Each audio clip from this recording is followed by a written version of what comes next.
आधार card fraud, murder, हम्म insider की मिली भगत, तो ये तो किसी थ्रिलर फिल्म की तरह लगता है। ये नहीं लगता आपको? ये बहुत आसानी से अभी हम आप बात कर रहे हैं, लेकिन 100 करोड़ का फ्रॉड, तो वो पहला किरदार कौन था, उससे पूछताछ किस तरह से शुरू हुई, फिर उसने हम्म। क्या बताना शुरू किया, वो आप बताइए।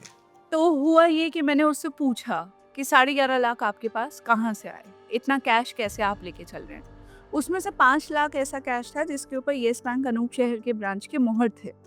तो हम लोगों ने कहा कि ये कहाँ से आया? तो बोले ये एक मेरे दोस्त है रवि शर्मा ने दिया। रवि को हमने थाने बुलाया, रवि भी फ़ोन बंद करके भाग गया, आया नहीं थाने।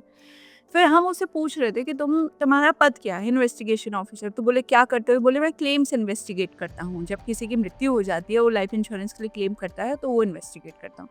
कितना मिलता है? तो पर इन्वेस्टिगेशन उसे 2,500 रुपये मिलता है।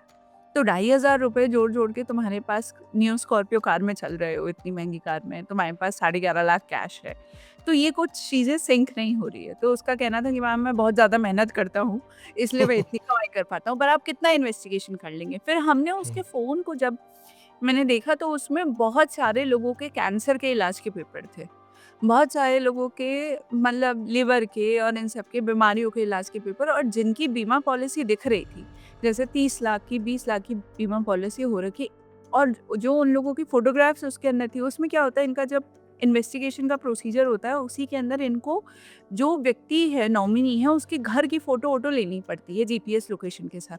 वो फ़ोटो इतने गरीब लोगों की थी, तो मुझे लगा कि जब मुझ जैसा इंसान अभी पॉलिसी नहीं कराता है और सोचता है कि प्रीमियम में हम इतना पैसा देंगे, तो ये इतने गरीब लोग जो हैंड टू माउथ हैं, वो कैसे अपनी इतनी महँगी-महँगी पॉलिसी करा ले रहे हैं और उनका प्रीमियम कौन पे कर रहा है? अच्छा एक और बात, ये इन्वेस्टिगेशन ऑफिसर है, इसका काम है क्लेम्स को इन्वेस्टिगेट करके रिपोर्ट भेजना।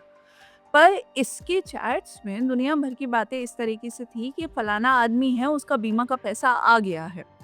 वो 10 लाख पैसा आया तो 5 लाख इसका, 3 लाख इसका, 2 लाख इसका, वो स्प्लिट लिखा हुआ था। हमने कहा भई तुम्हारा काम है इन्वेस्टिगेशन करना, तुमने अपना रिपोर्ट भेज दिया। रिपोर्ट के बाद पैसा आया, नहीं आया, उससे तुम्हें क्या लेना-देना?